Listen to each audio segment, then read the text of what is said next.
Day 17 of setting my routine. இப்போ ஒரு last 1 வீக்கா என்ன ஆயிடுது, எனக்கு ரொம்ப டயர்ட் ஆயிடுது. பாப்பா வந்து பகல்ல தூங்கவே மாட்டேங்கிறாங்க.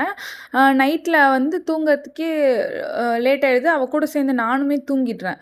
ஆனா தூங்கிட்டாலுமே இன்கேஸ் 11:30, 12:30க்குலாம் எழுந்துச்சு ஸ்கின் கேர் பண்ணிட்டு திருப்பி தூங்குறேன். ஆனா முன்னெல்லாம் அப்படி பண்ண மாட்டேன். "அட போடா" அப்படின்னு விட்டுடுவேன்.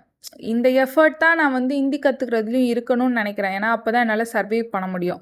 இங்க ரொம்ப கஷ்டமா இருக்கு ஆல்ரெடி நான் சொல்லியிருந்தது. அப்புறம் அவக்காடோ வாங்கிட்டு வந்தது இருந்தது சண்டே. அது என்ன பண்றதுன்னே தெரியல. சரி சாண்ட்விச் பண்ணலான்னு பண்ணேன். நான் எக்ஸ்பெக்ட் பண்ணல. நல்லா அந்த அளவுக்குலாம் நல்லா இருக்கும் அப்படின்னு. ஆனா நான் நெனச்சே பார்க்கல இது இந்த அளவுக்கு டேஸ்ட்டா வரும்ன்ட்டு. ரொம்ப நல்லா வந்திருந்தது. எனக்கே என்னடா இது இவ்ளோ நல்லா இருக்கு அப்படின்ற மாரி இருந்தது. அப்புறம் நான் அதோடயே விட்டுட்டோம். 2 பேருக்குமே ரொம்ப ஃபில்லிங்கா இருக்கவே, சரி வேணாம் டின்னர் எதுவும் பண்ண வேணாம் அப்படின்னு விட்டுட்டோம். ஆனா போக போக ஒரு 9:00லாம் டைம்ல ரொம்ப பசி எடுக்கிற மாரி இருந்தது. சரின்னு சொல்லிட்டு கிளம்பி போயிட்டு ஒரு சுக்கா பூரி சாப்பிட்டு, அப்புறம் குல்ஃபிலாம் சாப்பிட்டு வந்தோம். படுக்கவே ரொம்ப லேட் ஆயிருச்சு. இப்ப இந்த ஸ்கின் கேர் பண்றப்ப மணி 12:15. ஆனா நான் பண்ணிட்டு தான் தூங்குறேன். இந்த எஃபர்ட்ட கன்டின்யூ பண்ணணும்னு நெனைக்கிறேன். டே 18ல சந்திப்போம். பை.